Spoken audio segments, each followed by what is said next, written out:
அந்த door number மட்டும் எழுதுண்ணா, அது மட்டும் நான் போட்டுறேன். டோர் நம்பர் தெரியா?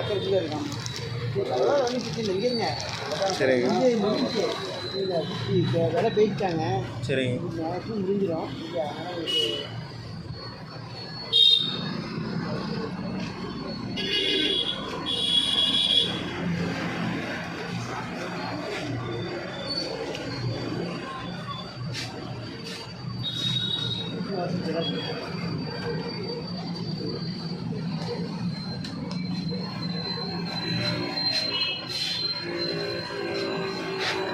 ஜெராக்ஸ் இருக்குல்ல, வாட்ஸ்அப் நம்பர்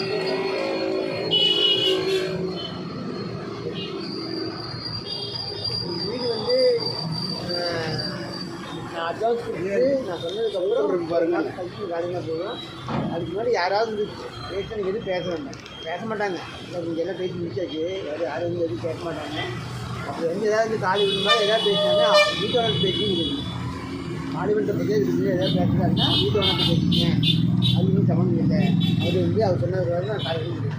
அது யாரும் இனி வர மாட்டாங்க. வேலை பேச்சில் இதெல்லாம் பண்ணி வச்சு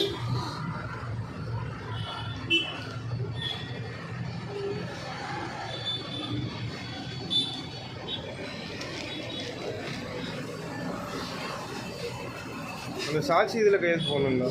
சாட்சி கையெழுத்து போடணும். அதுக்கு தான் நான் அவரை கொடுத்துட்டீங்கன்னா நான் எதுவும் போட்டுங்களா? நீங்கள் ஓனர் ஒய்ஃப் பேரில் போடுது. ஒய்ஃப் பேரில் நான் அந்த கடைசி இதில் சாட்சி கையெழுத்து மட்டும் போடணும். அது மட்டும் கொடுக்குறீங்களா?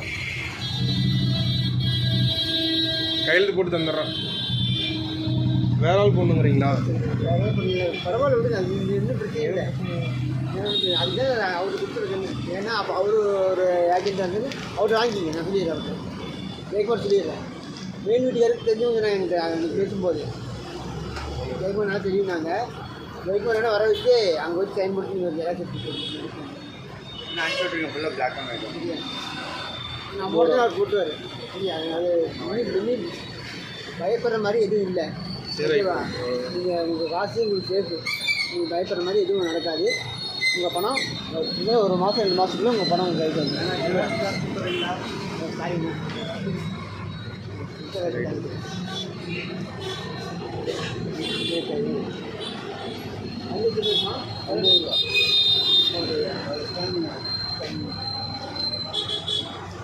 சரிண்ணா.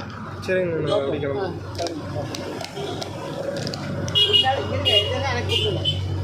எனக்கு யாரும் வரமாட்டாங்க. பேசியாச்சு முடிச்சாச்சு. என்னாலே ஏதாவது எனக்கு கொடுத்துருங்க. மேல் விட்டாருங்க. அவர் வந்து வீட்டில் காசு கொடுத்தாங்க. எதாக இருந்தாலும் என்கிட்ட பேசுவீங்க. ரைட்டு.